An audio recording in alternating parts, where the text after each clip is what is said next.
Rugby League is back. Drum roll, please. You're a true Warriors fan. I have no recollection of that hot take. We don't all have to agree. It's good to be back. It's just a really boring thing. Oh, partner. Start winning some games. I think there'll be a lot of changes to the team. I've got them making the 8 for mine. Let's go.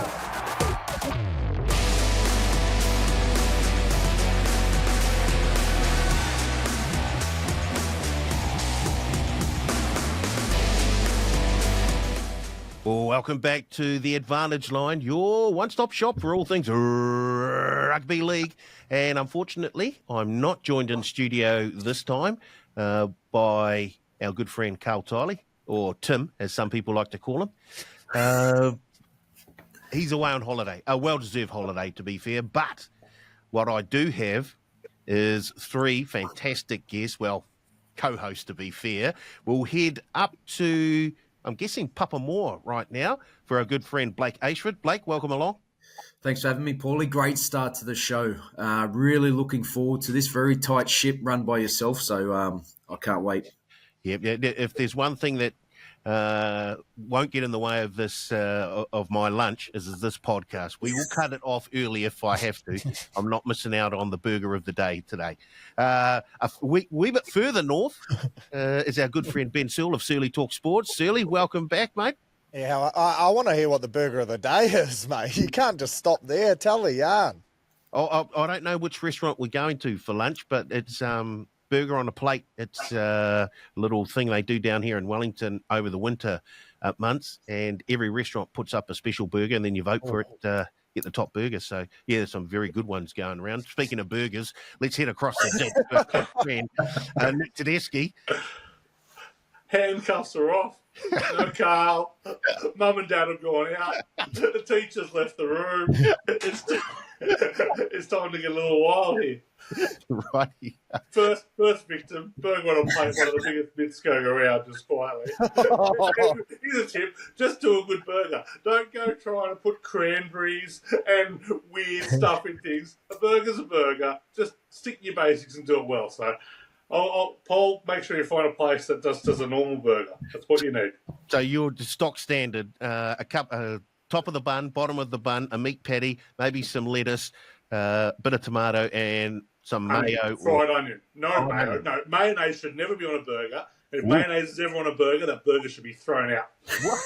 Well, hold on, boys. You can't let them get away with this. Surely you guys love mate, you've never had Best Foods, clearly, mate. It's the best mayo going round. Not an ad, but that has to be on every burger. I put mayo on literally everything.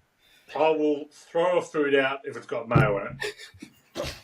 Mayo, I would say, is maybe the worst invention of all time. Oh, wow. Oh, too far. To put it in context,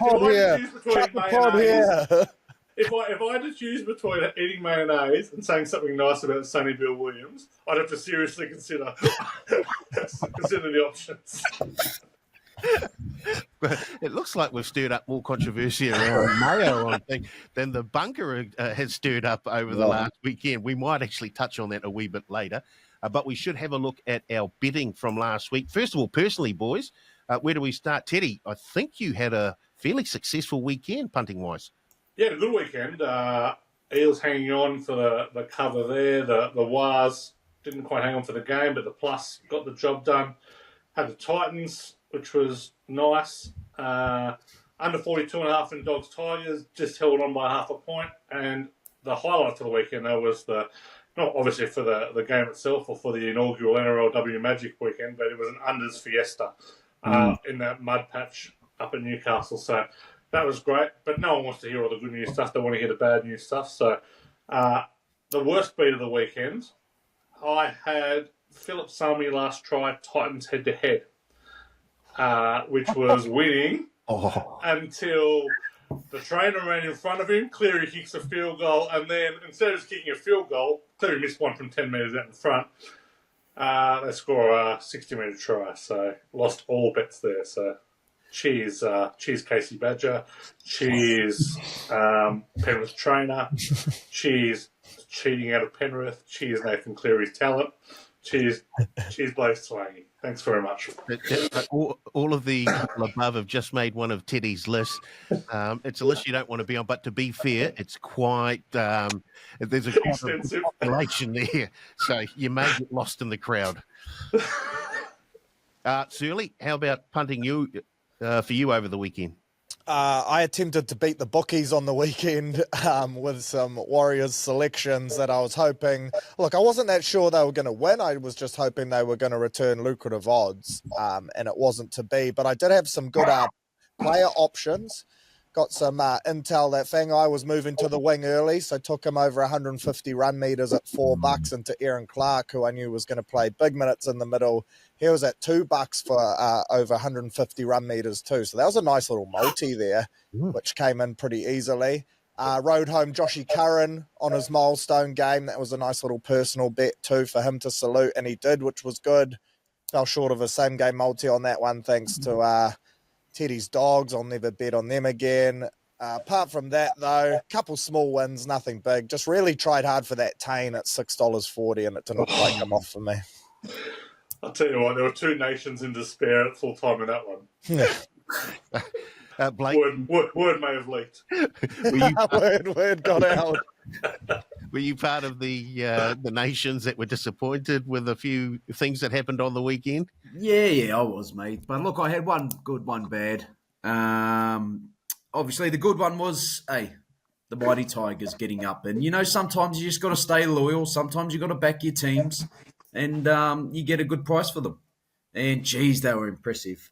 But, a sour note on Friday night, I was at the Tab Lounge speaking before the game, had a score prediction, and I got a score prediction of Sean Johnson, of Wade Egan, a couple of others as well, and the average sort of worked out around 4. So I said, I'll whack the Warriors to win by 4, the exact margin.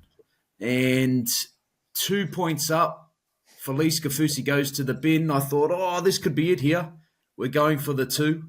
And I thought the Warriors were going to win the game by 4 eventually. So I sort of did the old Ben Searle, an early crow, got excited, was pumped up. And, it didn't work out that way, as we know, in hindsight. But that was me on the weekend, mate. Righty-ho. Let's have a look at our official punting for last weekend. We'll start with, crikey. Did you send yours through, Blake? Yeah, all winners, but we'll just put me down for the losses, mate. I'm pretty sure they're all winners, but we can sort this out after. Okay, minus 150 for Blake last weekend. But just sorry, Paul, have you added my 275 from the other week? Yes, it's all there. So, okay. Thanks, in mate. Black and white. So you're still in the positives, even with that minus 150 from last week. Don't worry, there's a full audit coming at the end of the year, Blake, because no one's got any trust in these numbers. Blake, you went close on a couple options, mate. Just, didn't back your Tigers with your heart, 13 plus. You had them 1 to 12. Same game multi, Herbie, Lecker, 1 to 12 either way, but then you put the hammer in there. Jeez, you were on. Yeah. Right, let's get to Surly, who also went minus 150 for the week. Yeah, sweet. Moving on. Perfect. He had Manly Chooks and Eel Storm, both those games to be won by 12 and under. No good. He had Nickel Clockstad. Did I say that right? I did, didn't I? To score a try. No good. His same game multi, Nicarima 2-0 picky, and either team to win by under 12.5. That was no good. And then he had, this wasn't the worst, to be fair, Farnworth to score a try. Zach Lomax to score a try, and Shibasaki to score a try. No good there for Surly, so down 150 for the week. Did the Broncos score 60 and Shibasaki didn't score? Yeah, and the bloke, he's on a drought, man. He's on a drought. Yeah. Regression to the mean. Carl, he went Eels plus 10.5. Yep. Farnworth to score a try. Yep. Panthers minus 13.5 into Jenkins into Ghana. No. Then he had the Eels plus 10.5 into the Wars to win. So a couple of wins there for Carl. Teddy had the Eels plus 10.5. That was good. Then he had Sloan to score a try. No. Manly to win. Kohler to score a try. Tupou to score a try. No. And then he had the Bunnies plus 17.5 into the Titans plus 13.5. No good there. If I'd realised that they couldn't even get an 18th man for the side, I may have backed off that one a touch. And that's it for the week, punting wise. So, How'd you go, Paulie? yeah, same as you and Blake, to be fair. Yeah, well, can you trumpet it as much as you did for us, please, mate? Look, we're running out of time, Shirley. Okay. So we've got to move on. It's all Burger about, of the day. Yeah, so. yeah, it's all about efficiency. Right, let's move on to what are we going to move on to? Top 10. And in honour of the very first ever Galvin Gate game where the Tigers took on the Dogs, I want to give you your give us your top 10 of most successful player movements from one NRL club to another NRL club. Why don't we start with Teddy? Because surely he's going to have SBW from the Dogs to the... Well, it was very successful for the Dogs. Get rid of that grub. Greatest ever, unquestionably, Terry Lamb. Went from struggling Western suburbs side, joined Canterbury, became the Bulldogs' greatest ever player, won 4 premierships, including one when Bar was skipper, 86 Kangaroo Tour, played every game, played rep footy. Dogs were a success pretty much the entire time he was there. So Terry Lamb for me. Okay. Surly? Oh, mine are the pretty standard ones. I'll go with JT, though, right? Bench utility, 2004 Dogs, then just goes on to become basically one of the best players, the best player in Cowboys history, breaks Teddy's heart, the one that got away, made him premiership in 2015 for the Cows, and 4 Dalian medals. Bloke's a freak. Teddy? Fun fact, Braithen Astor, Brent Sherwin did not win any premierships after that, did not win any Dalian medals after that, and it was a complete disaster. So well done to the recruitment team at the time.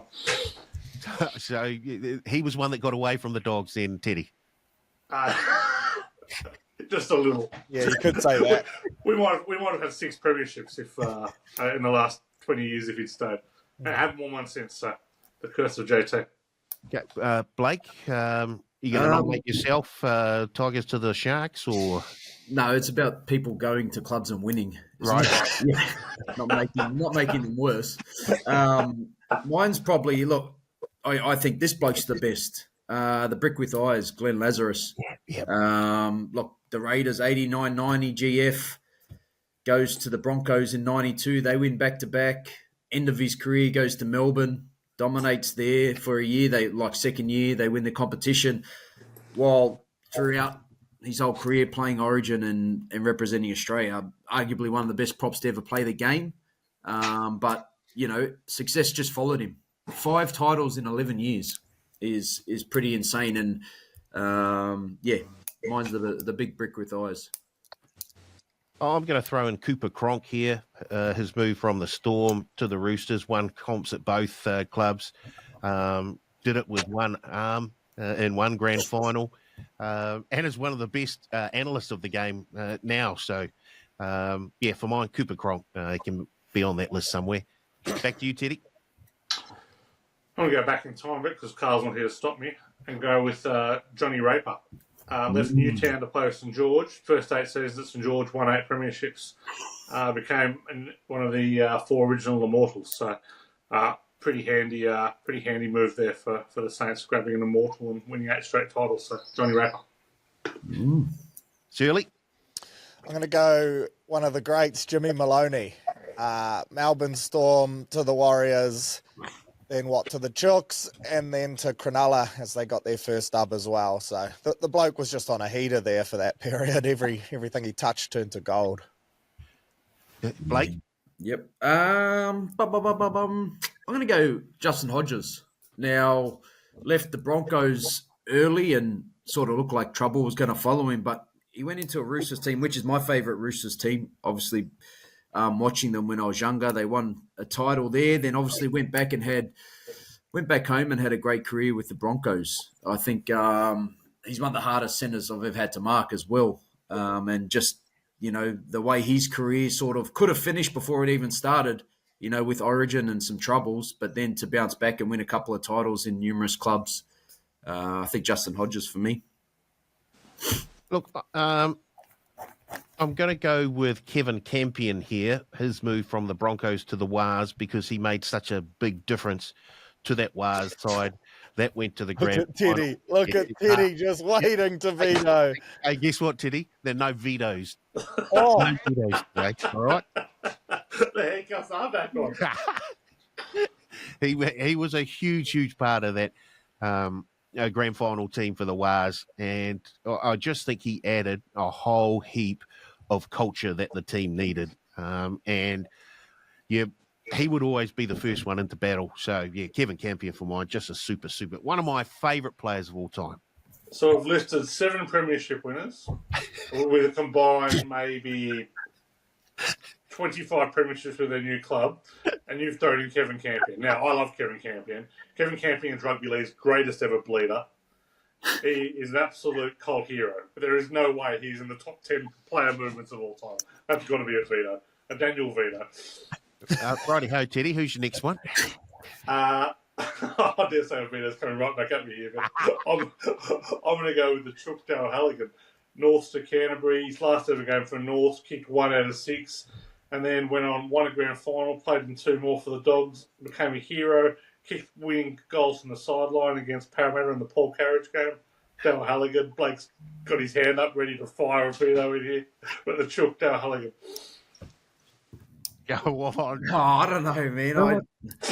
The people, it's just the people we're naming, like Johnny Raper. Yeah, you know, you got a Justin Hodges, you've got a Cooper Cronk, Thurston. You've also got a Kevin Campion.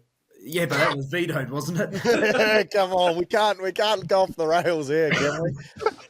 We've got some candidates here, some names still to come that I think might deserve it more than Chock, but I don't want to see Teddy's heart break live, so maybe.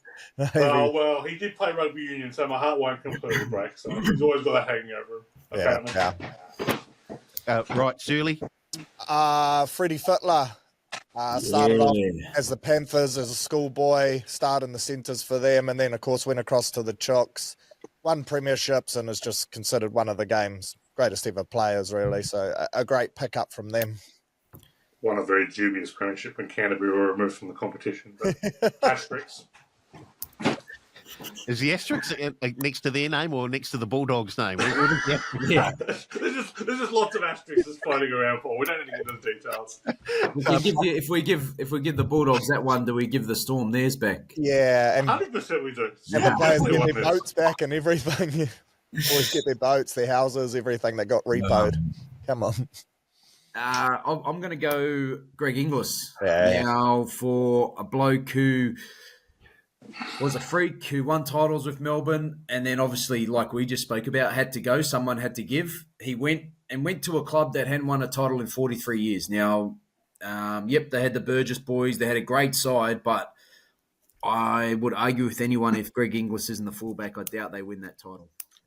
So, for me, I think GI going to South was massive. Teddy, any more honourable mentions? I got one more. The great Ron Coote, South Sydney legend, won 4 premierships with the Bunnies, then went across to East and played in probably the greatest East teams of all time in 74, 75, winning premierships there. Recently named the most recent Immortal, and they played for the Ron Coote Cup. Very, very few players have equal respect to both South Sydney and Eastern suburbs. But Ron Coote's probably it, so Ron Coote. I'm so confused how you put Darryl Halligan in front of Ron Coote. Because I knew you'd veto him, that's why. Surly, any more? Jamie Lyon was my next one. Eels, young gun, then across to England, then to Manly. Ended up captaining them, winning 2 premierships. One of the greats as well. I will say that of the list that's gone on so far, most have been reasonably accepted moves by the previous club. Like, Parramatta fans hate JB Lyon probably more than West Tigers fans hate Lachlan Galvin right now. So that might be the first kind of real narky move. So you're saying most of them have been amicable? Reasonably amicable. Like Thurston left because he didn't. There wasn't a gig there for him. You'll remember how Johnny Raper left, but I think you just moved houses back then to a different area. So, but they all seem like there was no real animosity when Cooper Cronk left Melbourne or when Lazarus left either the Raiders or Broncos. But yeah, I'd say that was the Jamie Lyon one. Still irks Parramatta fans. Blake, any more from you? No, I'm done, mate. Okay. All done. All righty. Yep, no, I think we've put a great list together there for the top 10 this week. Right, we move on to the good, the bad, and the ugly, and there was plenty of all of that, I think, over the past weekend. Why don't we start with Teddy and the good? The Dolphins match-winning try. That was very, Veto. Veto. very, very impressive. Now I was on the wires, and I did have Lecker as last try, so can't say I enjoyed it, but the way the Dolphins moved the ball. And to recover with Herbie off the field as well, I thought showed plenty of fight there for the Dolphins. So tough loss for the Wales, no doubt, but it was a very impressive. And the work for Asako on the wing there, he was, 25 out? That was a very impressive try. So, I know you blokes won't enjoy that at all, but Dolphins match-winning try was a cracker. Just on that, I thought Farnworth was just looking... like unstoppable. Yeah, he was. In fact, he was probably going to go 100 metres or pass off when he pulled that hammy. He really, really did look good. It's a shame that they've lost him for, 5 or 6 weeks. The Dolphins. If he passed, your same game multi would have won. $16 because the hammer was slowing down just to not stay in front of him. Yeah, thanks, mate. Let's go to Blake and his good for the weekend. My good, already spoke to the boys about, is just the results on the weekend. I think whoever finishes in the 8 is a chance of winning the title. Now, teams obviously may get it together, but I think it's not like the last couple of years where we've had a Penrith team so dominant and there's been one team that's chasing, they might make a contest of it, but Penrith most likely will win it. I'm looking at the teams this year, and even on the weekend, I know we're going to say Penrith are coming. They had a lot of chinks in their armour. One person sort of killed them on the weekend. Jaden Campbell single-handedly brought that team back for the Titans. So if I'm looking at the top 4, even at the top 8, all these teams can beat each other. I think it was good on the weekend that the results, and I think we're going to see a final series where we're going into games where we think we know what's going to happen, and the complete opposite could happen. Surly, you're good? Luckily, I dotted down 2 because that was one of mine. But my backup was just a shout out to the great man RTS, 335 run meters, the second most by a winger in the NRL behind To'o back in 2021, and he was only 1 meter behind. He's now run for 1,147 meters in his last 4 games. That's just under 290 per game. And he's got to be close to, or in the running, amongst a lot of good candidates for Dally and Winger of the Year, because that's a stacked position. But Roger's just been quietly, but not very quietly, going about his work. And I think this was the vision from Webby, right? To have a To'o-like winger there for our backfield, pair him up with Chance, and try and make our own version of that Penrith back 3 in terms of yardage, carries, and starting off sets. And Roger's been crazy good. Okay, my good was the performance of the West Tigers against the Bulldogs. They played some superb wet weather rugby. In fact, they may want to play in torrential rain for the rest of the season because they looked at home in those conditions. Adam Dewey, he turned the clock back a few years. Boy, he looked really, really good. I didn't realise how much difference Jareen Buller made to that team, but he certainly opens up opportunities for them.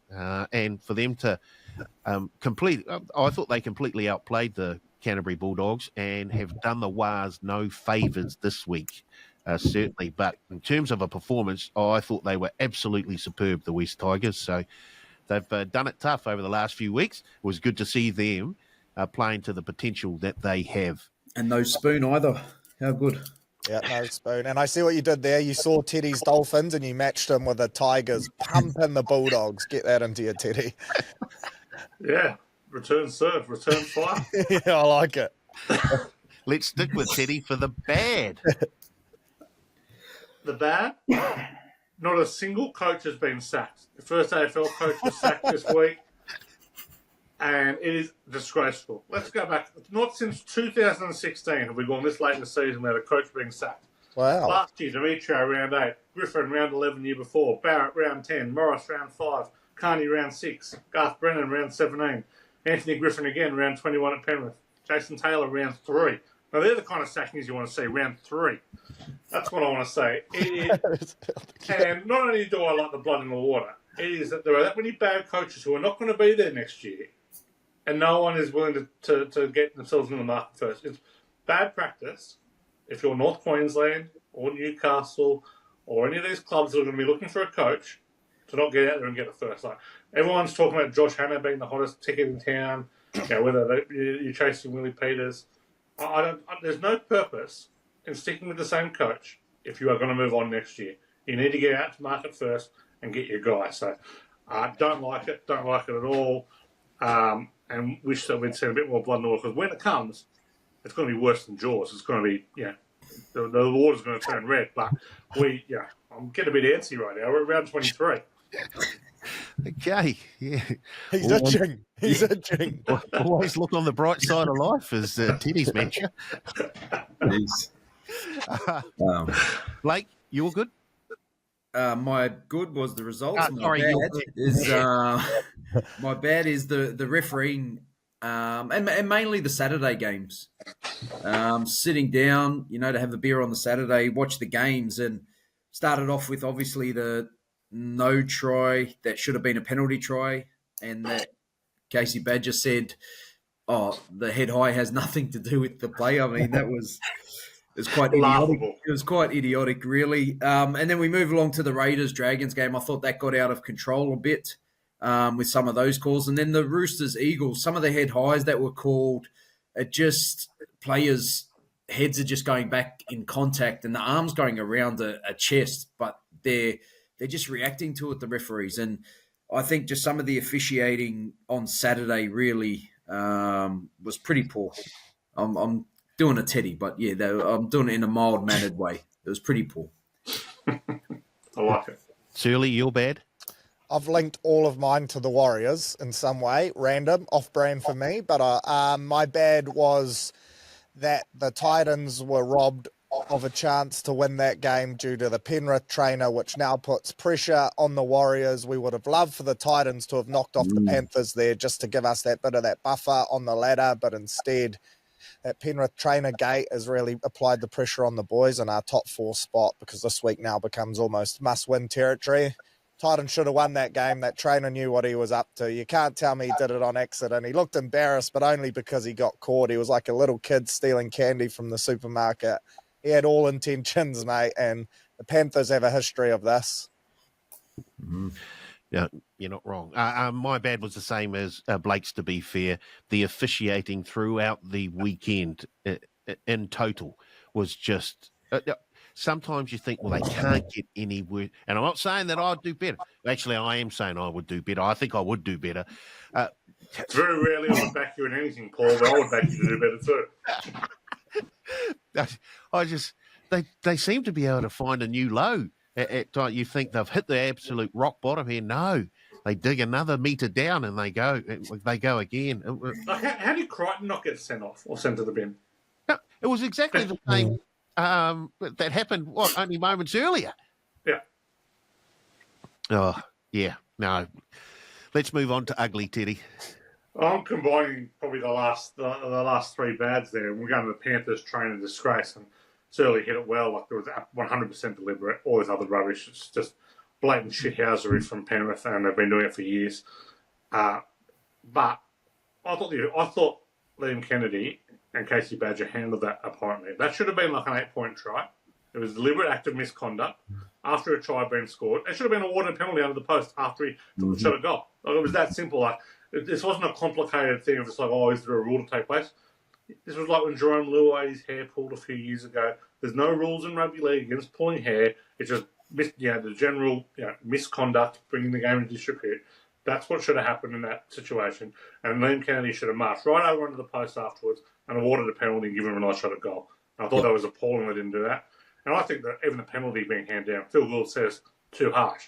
Not harsh enough. No. The trainer should be copying life, if you ask me. And Penrith should be having either points deducted from their comp, which might be harsh without a warning, but they should have a suspended sentence hanging over their head right now. But if a trainer incident happens again over the next kind of year, 2 years, they'll be deducted 2 competition points. Well, did you see that they got Shane Elford on the field in the same game, staying on there for 4 or 5 tackles? It was the field goal that basically he was coaching them through the field goal set. And look, all trainers do it. Yeah, but like obviously the light's shining on them at the moment after what had happened. But I agree, Teddy. It should have been a 2-point shot from in front, an infringement in the goal. In the few links to the West Tigers. They're up there in that in those trainers there, isn't there? I think Corey Booking is the former West Tigers trainer, and Shane Elford, of course. We West kick Tigers them out, mate, if they show that dirtiness. We're straight by the hook. I like it. Yeah. My ugly Teddy. I was going to touch on Kafusi tackle, but I want to open this up just for a question, and it leaned around the Crichton tackle. Now, look, I'm okay if we're going to rule that's mitigating. Like Crichton was real low. He was real low and he was slipping. But now my question to you is, do we think there should be a 5 minutes in the bin added? Like, so Taylor May had to go off for a head knock, but the Bulldogs don't lose a player. So obviously if it's not going to be 10 in the bin because Taylor May fell over, do we at least add like a 5 minute in the bin so they can attack without? I'm just trying to think, because then, they've lost their centre. Crichton stays on, but there's obviously a foul there. Whether Crichton meant it or not, I don't think anyone means to come in and physically head high someone. It just happened in a game. This whole kind of context around intention is irrelevant. Like, I'm with you. Other than the odd intending to go at someone's legs and stuff like that, I think intention is very, very, very, very rare in rugby. I just don't think it happens these days. Yeah. I think more to the case, players are extremely reckless, and it also doesn't matter if you hit someone in the head, you hit someone in the head. And I'm with you completely. 5 minute penalty. I think the most comparable sport to the NRL is probably ice hockey in terms of how the game's, and they've got minor and major penalties. And I'm all for, if you don't think it's serious enough for 10 minutes, to give it 5 minutes to the bin. Like I don't like how when the NRL goes on sin bins, they swing extreme one way and then extreme the other way, where there's almost no sin bins now, whereas 10 weeks ago, there was 18 sin bins in a week. Just appreciate with common sense. If someone deserves to go to the bin, put them in the bin. Like, I thought Safe Fast deserved to go to the bin, and I thought Crichton deserved to go to the bin. And I have no issue with either, with both of them. It's just no one goes to the bin now for high shots or anything like that. To me, it should have gone to the bin. Yep. Shirley? My ugly was the Kalfusi tackle on Jacob Laban. I just thought that was completely unnecessary, uncalled for, and the result is basically one of the worst that you could ask for from a tackle like that. Broken leg, up to 6 weeks, suspended for 2 weeks. I don't think that's enough punishment for something like that. Like, considering his record, considering his abhorrent judiciary record for, exactly. To be honest, I would label him the dirtiest player in rugby league, because he does these cheap shots all the time. Yeah, and it was a cheap shot. Like a lot of these tackles on the weekend, you can put down to fatigue and things like that, and you can excuse it because of how fast the game has become and things get reckless. But that, to me, had intent about it. He knew what he was going in there to do. The play had stopped. Yeah. By the time he came in, like the movement had essentially stopped, right? And, Laban was bad. Tell you what, Laban was looking like he was about to bust the game wide open. Like, he had just come on, he looked fresh. So it's a real sour thing for the Warriors, and I don't know what it's like in there at the moment, certainly if you've been in there, but I'd believe they'd be blowing up, but he's only got the 2. This is what I don't understand as well, like the NRL, we're going to crack down on injuries, we're going to crack down on hip drops, we're going to do all this stuff. Then it gets to time to suspend players, and they got 2 weeks. Like, what happened to the old 6-8 weeks for doing something like that? For doing something that deliberately maims a player? Like, to me, that was no real difference to the old eye gouging days of, when you're doing something grubby and unnecessary. Because that's what that is. Like, that third man in right at the bottom of the legs is unnecessary. The play's essentially stopped. You're not preventing someone moving, anything like that. So I can't cop that. I think he should have deserved 3 or 4 times the suspension he copped. My ugly is also the Penrith trainer running in front of Jaden Campbell. And as Surly pointed out, not the first time that Penrith have been involved in I guess, a bit of gamesmanship. Well, Blake said basically every team does it. Their trainers do it. Now, I don't think every team does it to the extent that Penrith do it. But they do. I do agree. There has to be more severe consequences for this thing to happen, because you're right. They're on the field almost as much as some of the players are, and there's very little consequence. It has to be the consequence of the trainer himself, and also the club, and either financial or points deductions. Otherwise, this will continue. We'll continue to see this happen, because you just don't get. I can't believe Gould said that it was too harsh. It's not. I agree with Teddy. It was not harsh enough. So I don't think financial penalties were.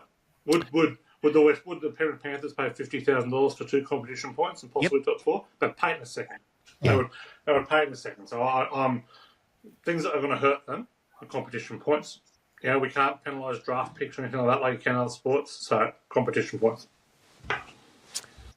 Right, let's move on to the grid. And if you're going to do it back at home, this is the grid for Tuesday, the 5th of August. I appear to have lost mine, so let's go. I won't be able to tell you what I got, unfortunately. What a coincidence. Okay, I found it. Yeah. Oh, bummer. I was going to say, highest ever podium score for me. I'll take it, but not to be. Righty, the grid for Tuesday, the 5th of August, down the left-hand side, played for the Broncos, played in 2005, played for the Newcastle Knights, and across the top, won 2 or more premierships, played for the Storm, and had 3 or more career hat-tricks. Why don't we start with you, Teddy, the top line?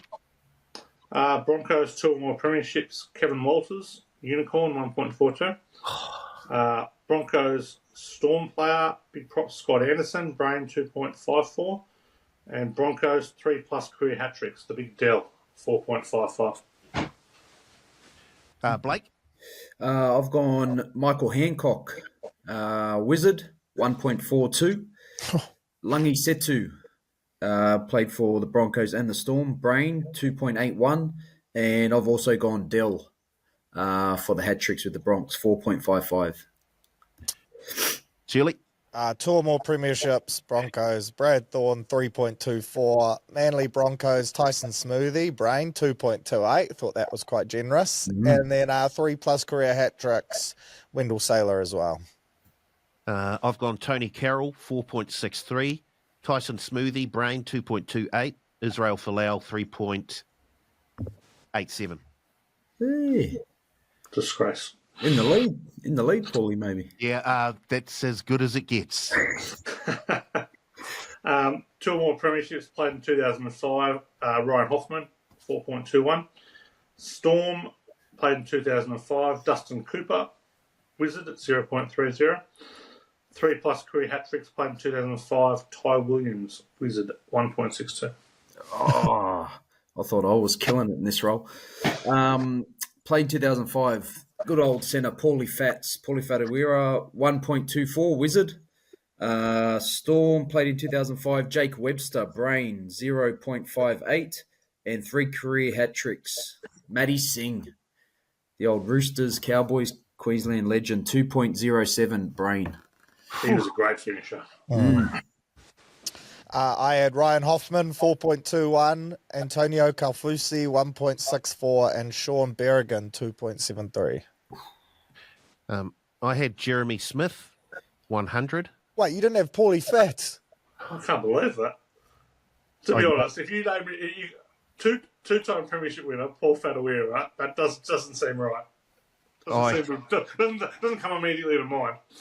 I can tell you right now, I rushed through this one. And Jeremy Smith did win 2 premierships, because you can see 2 cups next to his name. So he can't have played in 2005. Well, he was at the Storm then, though.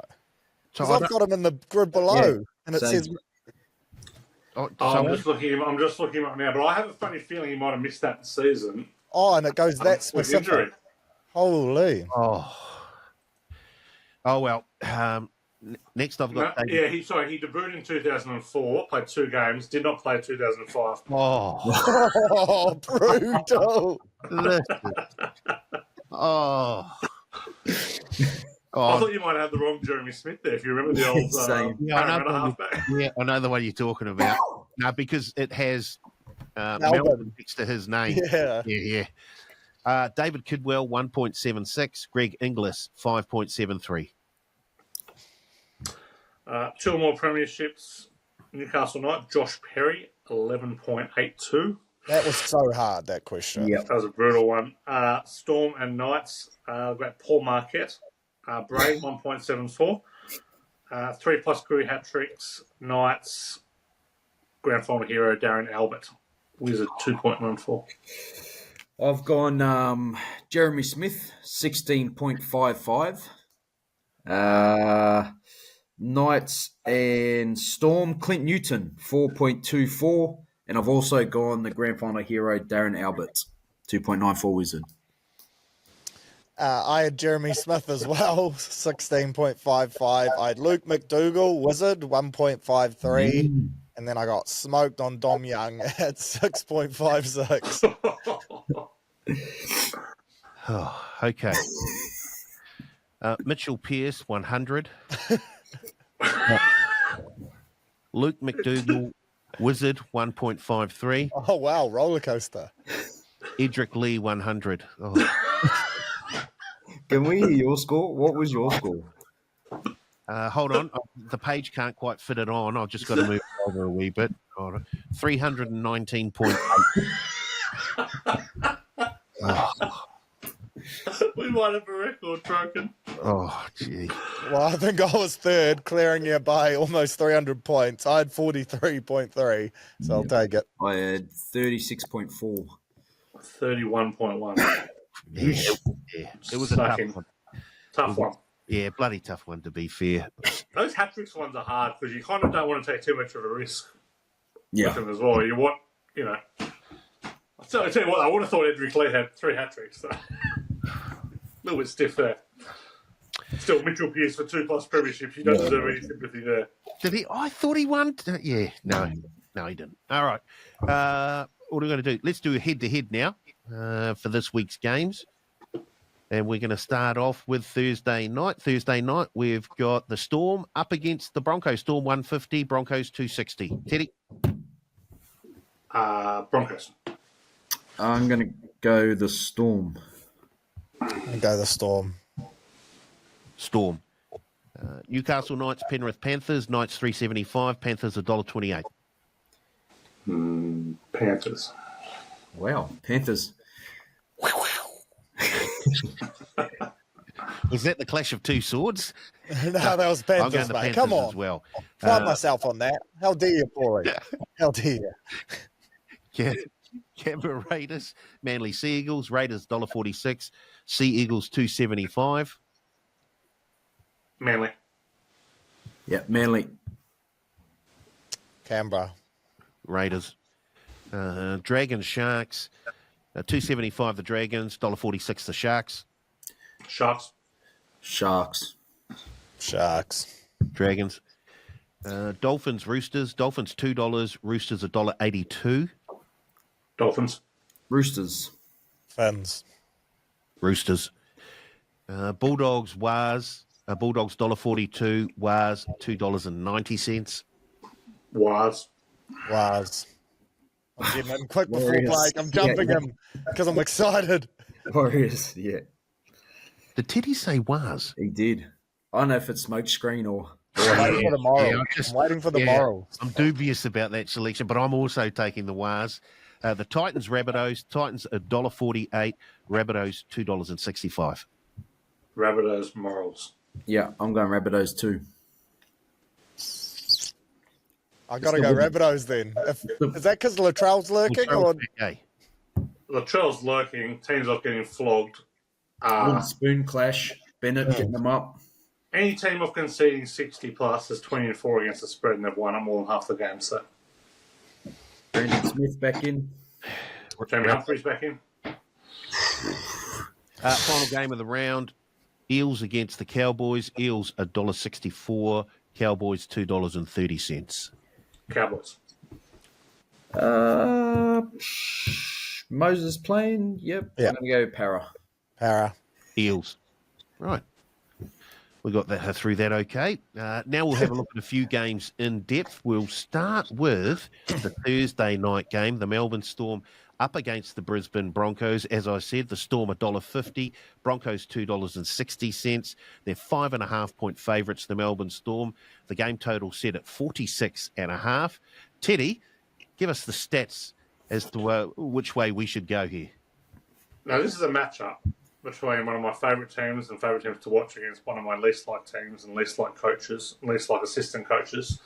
And the Storm have completely dominated Brisbane for a long, long time. They've won 33 of the last 38 games, won 16 of the last 17. They've won the last 8 at Amy, 14 of the last 16. They've won by at least 8 points. They've scored 30 plus in 13 of the last 16, covered 13 of the last 16. Having said that, I like the Broncos in this one. I like the Broncos for a couple of reasons. Teams are scoring 60 or more, 15-9 against the spread, but underdogs are scoring 60 or more since 2008. This is just the 7th time. This is the 8th time this has happened. Previous 7, the underdogs covered 6 of the 7 games. Broncos travel well. They are 8-4 against the spread as an interstate underdog of 4 or more. I have concerns about Melbourne without Hughes. I think they've won one of their last 5 or 6 without Hughes. They've covered just 42% night games the last 4 seasons, 3 of their last 12. And they've covered just 6 of 16 when a single-digit favourite at Amy Park. So I think the plus is too big here. May's already started coming in for 6.5 and a 5.5. Also, love the over in this one. The over is 9-2. 6 of the last 8 have gone to 52 plus points. The over is 26-18 when Melbourne played Amy, 9-3 when the Broncos are an interstate underdog of 4 or more. Best bet in this one, the over 47.5, but also like the Broncos plus.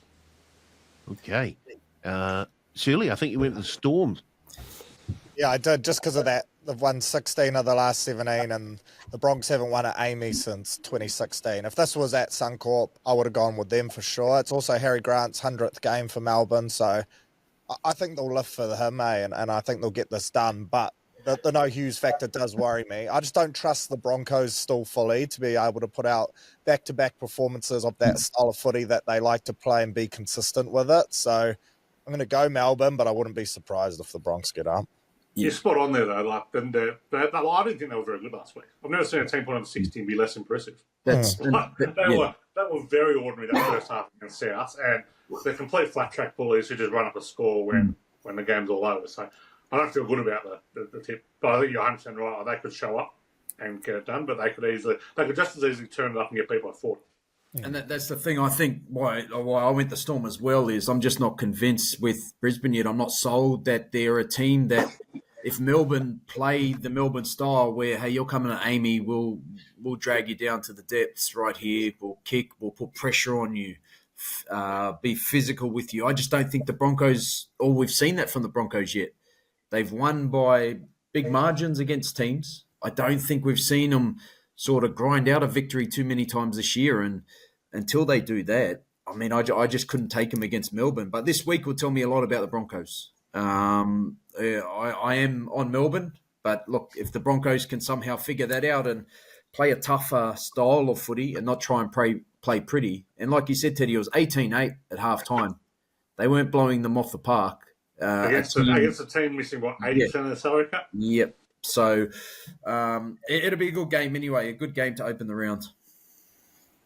Yep. Yeah, I agree. I'm on Storm because they are at home and because they have such good systems in place.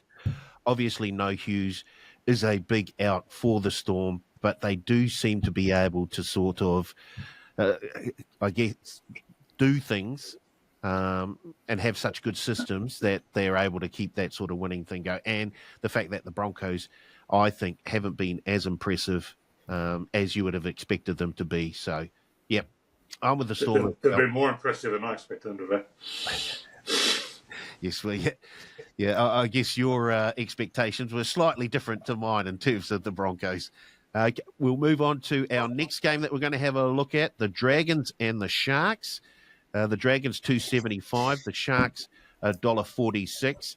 They're 6.5-point underdogs at home, the Dragons, and the game total set at 46.5. Teddy, what stats should we look at here? Yeah, thought I'd come into the Dragons in this one. I do tend to like home underdogs, but we're going end up the complete other way here. Sharks have won the last 10. Last 5 have all been won by double digits. They've scored 28 plus, and 7 of the last 10 they've won the last 5 at Cogra. The Sharks, they're a good day team, covered 8 in their 31-day games. They are a good team at putting away bad teams. 32-8 against the spread against teams outside the 8. The Dragons, look, they've got a good record at Cogra, covered 12 of the last 20, but as an underdog, just 2 of the last 7. They do not back up well. 12 and 21 against the spread off a win, 5 and 10 against the spread off conceding 12 or fewer. They're not going to get the conditions they got last week that really brought them into the game. I think Cronulla, a smash job's coming out here. I think Cronulla by plenty. Surly, the Dragons, they're 6 points outside the 8 as we speak now, so they're still an outside chance of sneaking in. Nah, they'll get done here. The Warriors will do them next week and that season over. But I will say they'll keep it tight because that's what they've done this year, right? I just think they were due to pull off an upset in one of these games. They went close to doing it against the Dogs as well the week before. But I think that was their one now, and I think the Sharks will get this one just. Yeah. It's a good point from Australia as well. I started to mention, but Dragons have only lost 3 games by more than 8 points this year. Yeah. Hang on, eh? I guess Flanagan and the rest of the coaching staff get to, that's probably them keeping this team for the rest of the year now after that one victory. They seem to get a victory every 6 or so weeks, so they don't have to change the team. But look, I'm with you all there. I think the Sharks, I still don't trust the Sharks. I still think in the semi-finals they're going to be one and done. They could finish high up, but I can't see them troubling anyone. Not much has changed. Yep, they've got Adam Fanua-Blake, but he's not playing the same minutes he was at the Warriors. He doesn't look like the same player. I just can't see the Sharks troubling anyone. But for this game, Dragons just don't have it. They were it took the Raiders to play very, very poorly last week for the Dragons to win, and they were up for it, obviously. But yeah, the Sharks could win this by a big margin. The Raiders were lucky that didn't happen to them for the last month, right? Yeah. They were due a loss like that, and I think Ricky Stewart will be semi-stoked it happened just to rev them up a bit from there. And also for this St. George Cronulla game, it is a bit of obviously we know a derby game, a rivalry game, and both coaches have been on the other side. Obviously Fitzgibbon with St. George, Flano with the Sharks, so they know how it works. So I think we'll see some fireworks early on, though. But I don't mind, as you say, the Dragons have been in just about every single game this season. They have, and I guess you'd expect that from a Flanagan coach side as well. They don't give up. They stick in games. There's a few things that have happened in games. I remember, was it Jaden Sewer who dropped the ball over the line while trying to score a try? And I think someone picked it up. And not while trying to score a try. While trying to be a lair. Right. Yeah, and I had him at $4. Don't you worry about that. And that was a 12-point turnaround, wasn't it? Because I'm fairly sure someone picked it up and went the length. Although in the distance. Yeah. So they have had a few things go against them.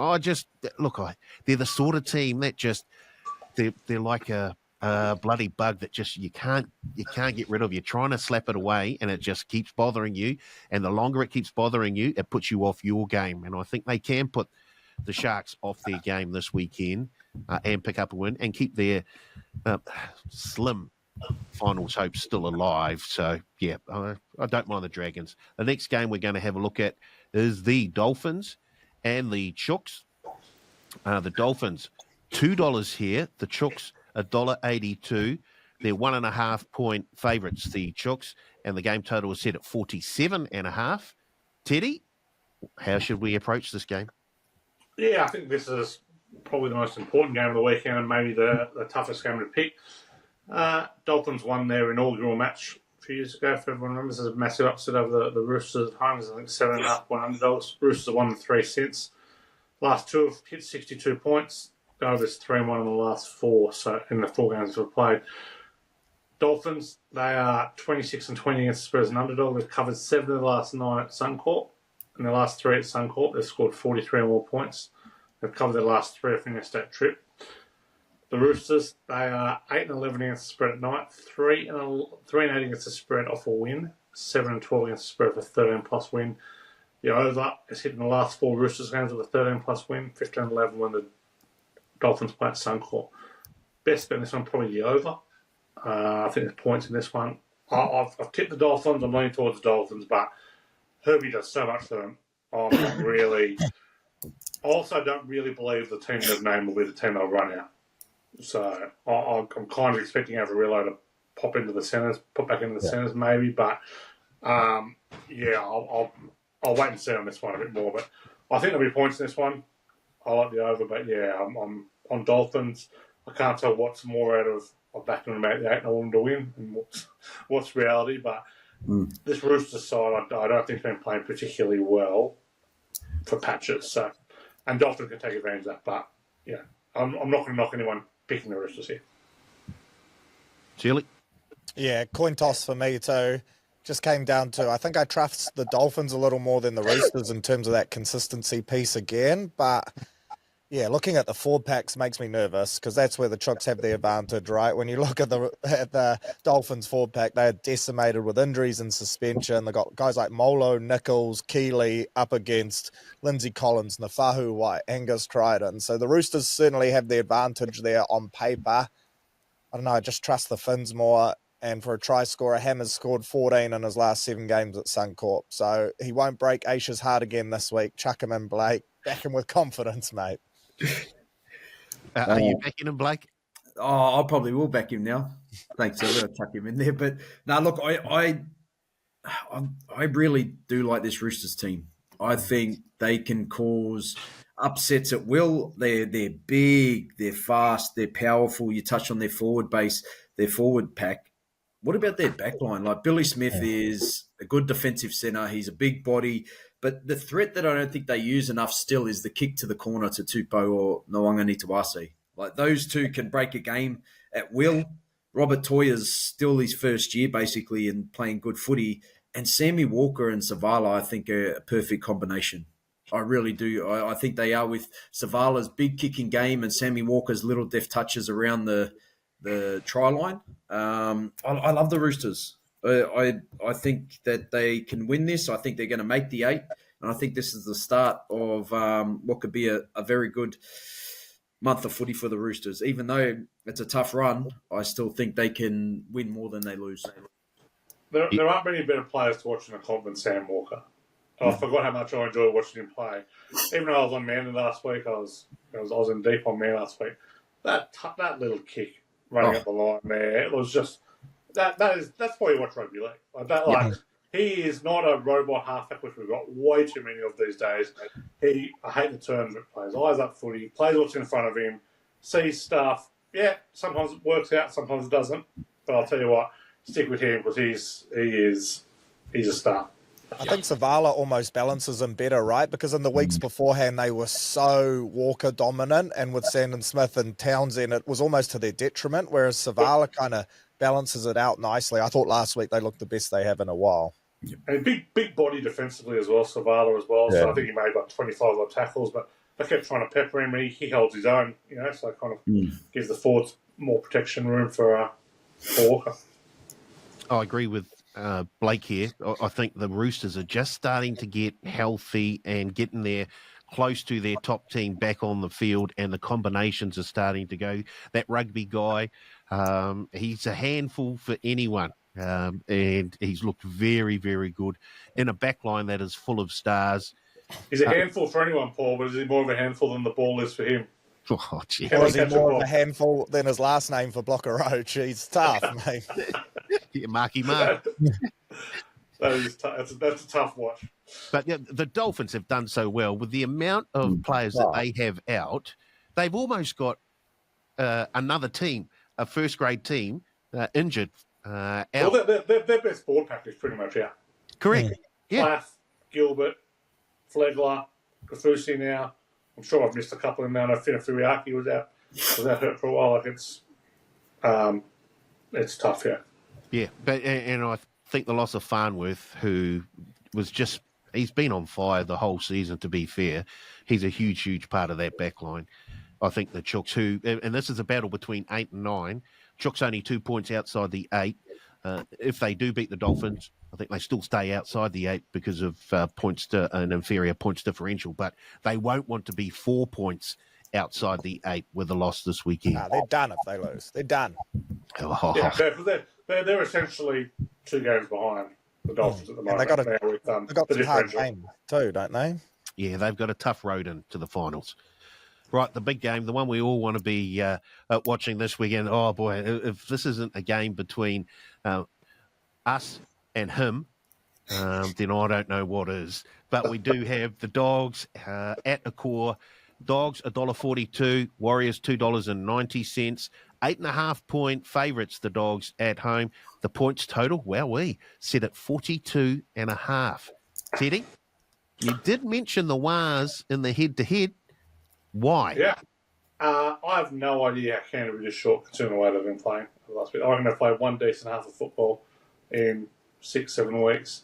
The Warriors have a tremendous record against Canterbury, won 6 of the last 8, covered 7 of them, covered 15 of the 23 games since 2008, so it goes back a while. A stat here, 8 plus point favourites off a loss, covered as 42% in the last 4 years, so bad spot for the Dogs. They've covered just 2 of 10 as a favourite, 8 or more.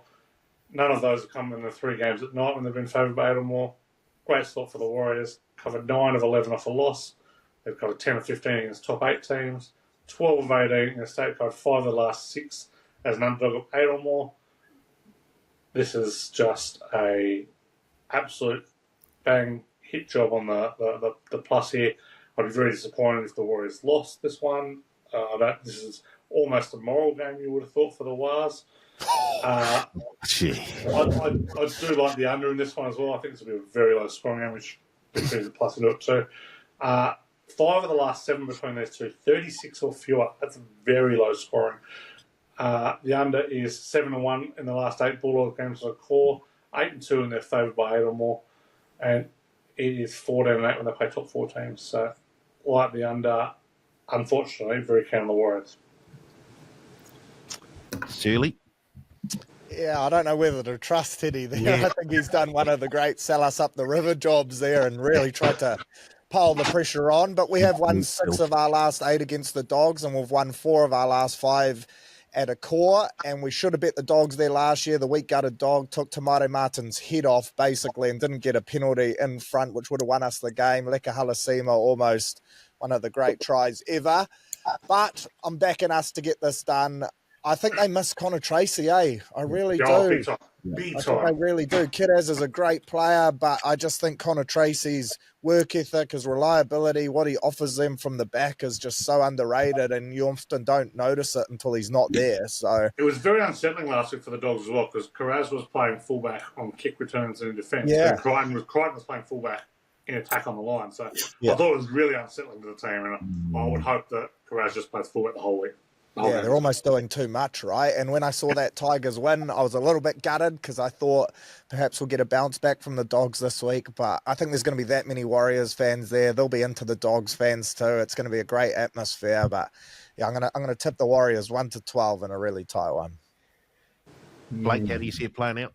Yeah, look, I think it's going to be a very close game, and I think we just touched on what's going to be the difference.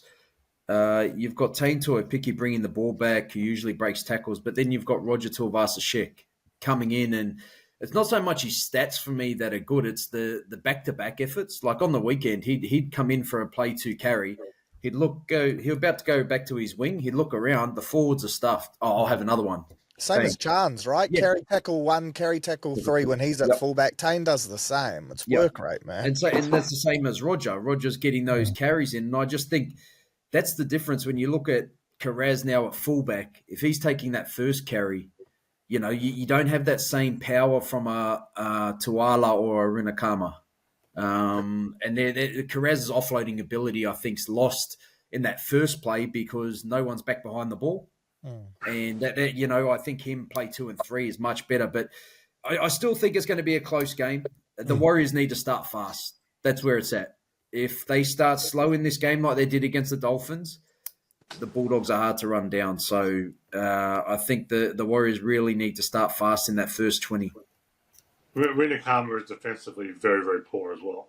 So, and against Dallin, Dallin's obviously got his frailties in defence, but he can score a try. And I'd be backing him to score 1 or 2 on the weekend. Oh, yeah. Righty-ho, let's move on to some betting. This is what we all need. We need to turn things around and very, very quickly. Any of us are to make the top 8 for the betting at the end of the season. We'll head to you first, Teddy. Best bet Newcastle plus 12.5 at $1.87. Try scorer Tolatau Kola at $2.65. Same game multi. Cronulla win, Tyrrell Sloan try, Braden Trindle try at $7.71. And the other bet, I've got a great angle here for your Sunday games for 2 very big totals. The 2 bottom 5 teams play each other the last 4 years. The under hits at 70.3%. So under both Sunday games, under 54.5 Titans, Bunnies, 48.5 Eels, Cowboys, $3.55. Beauty. Surly. Best bet, Warriors 1 to 12, $4. How good? Get around it. Anytime try scorer, Casey McLean. Loves scoring tries, $2.45. Same game multi, Hammer, Tupou, either team by 12.5 points or less in that Dolphins-Roosters game, paying $5. And my anything multi, Wicked Wingers, Dallin, AJ, the Fox, 3 of the great try scorers. Back them all in. Happy days. I need a win, please. My best bet is the Roosters plus 3.5. $2.05. Tries, I've also gone Casey McLean. Loves a try. $2.45. I still can't believe he's at that price. It's always great to take a player who hogs the ball for a try. Yeah. It's fantastic. He's not passing to anyone. He's just going himself. My same game multi, Souths plus 7.5. AJ to score a double and Khan Pereira to score a double. 1963. Wow. And my anything else is the Melbourne, Brisbane, Canberra, Manly, Dogs, Wars, and Eels, Cowboys games, all to be 1 to 12 either way at $10.03. Get that little 3 center in there. Oh, that can be crucial, mate. Yeah. Righty-ho. Best bet for me, Roosters, $1.82. Try scorer, Daniel Tupou, $1.90. Same game multi. Lomax to score a try, Purdue to score a try, Eels to win, $6.69. My anything bet, lowest scoring team of the round, the Bulldogs at $21. Shut out. Wow, I think you've just overtaken the Tigers players as the most hated person in Bankstown at the moment there, Paulie. Well done. I don't know about Bankstown, but Orange, you certainly got Orange covered there. Yeah. Has Carl sent through his bets? No, he hasn't. Oh. Man. Always letting us down. No, it can't be any Wi-Fi in Bali. So The dark magic's got a hold of him. yeah, right. Look, we've cut into burger time, so this is it. We're getting out of here now, lads. Carl will be back next week, though. I hope I'm back next week. In fact, I don't know if Carl is back next week. Maybe he is. I don't know. Anyway, some of us will be back next week. So don't forget to join, You'd hope so. don't forget to join us on the Advantage Line. And thanks for tuning in this week. Bye-bye.